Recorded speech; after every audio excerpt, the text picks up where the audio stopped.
Now that I had my plan written out and an idea on how it was going to work, I needed to figure out how I was going to fund it. This is where I'll start the blueprint with income. Even though I knew the individual broker account was going to be the business, I still looked at each area of the blueprint like it was a business in itself. In order to find out how much capital I had to invest in the business, I needed to organize my finances. I would begin on a spreadsheet by writing down the description of all of my bills. Once I had a description of all of my bills, I then would list the minimum monthly payment for each of the bills. Once all of the payments were entered, I would then make 3 separate cells, one for income, one for expenses, and one for cash flow. The expenses would equal the sum of all of my monthly payments. The cash flow would equal my income minus my expenses. I would then go back through all of my checks for a month, and I did an average over 3 months to enter the income. And once the income was entered, it would give me my cash flow amount. Now, one of the questions I faced was, do I pay off debt or do I start investing right away? In the beginning, I was going back and forth and trying to do both. I then came across a strategy called velocity banking.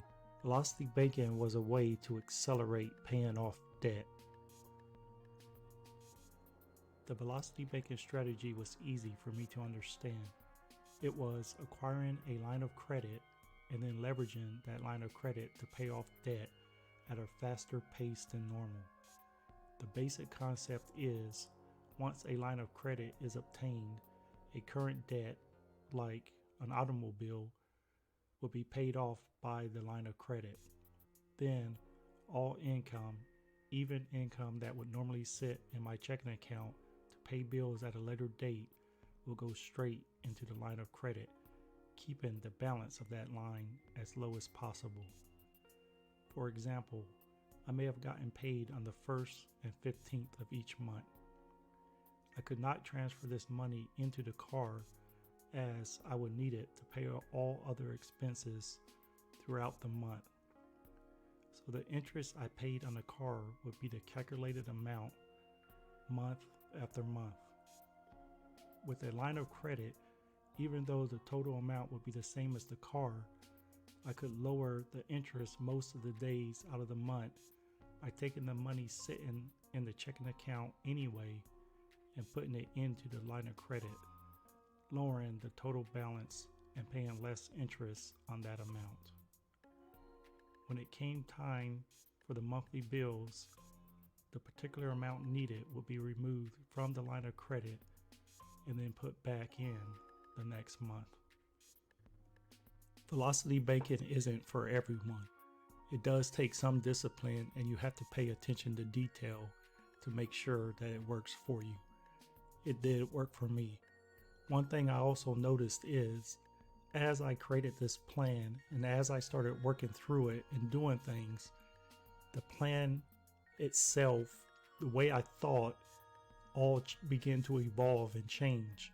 So this simple sheet became this sheet.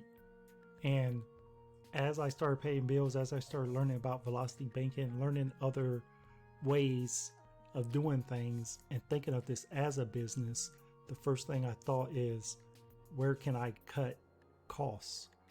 So I took the list and I looked everywhere where I could cut costs.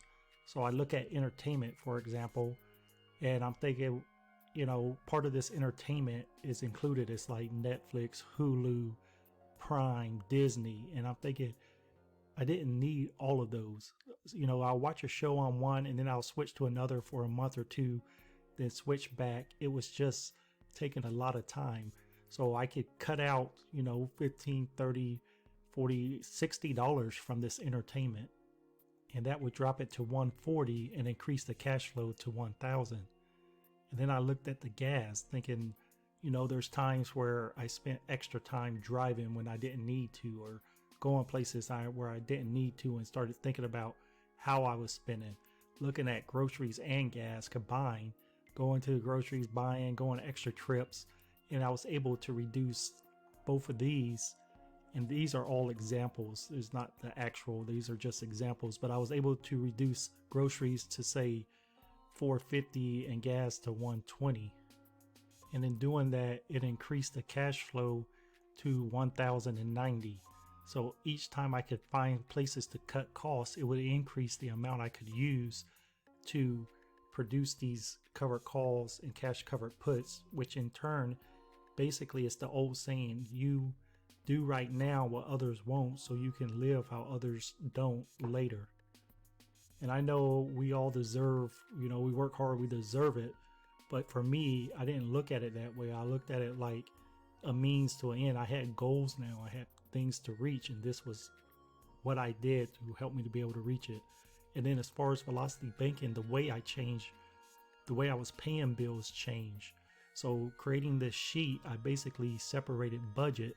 So I found everything on here that would be part of the budget, things like gas and groceries, and moved it over to the budget side.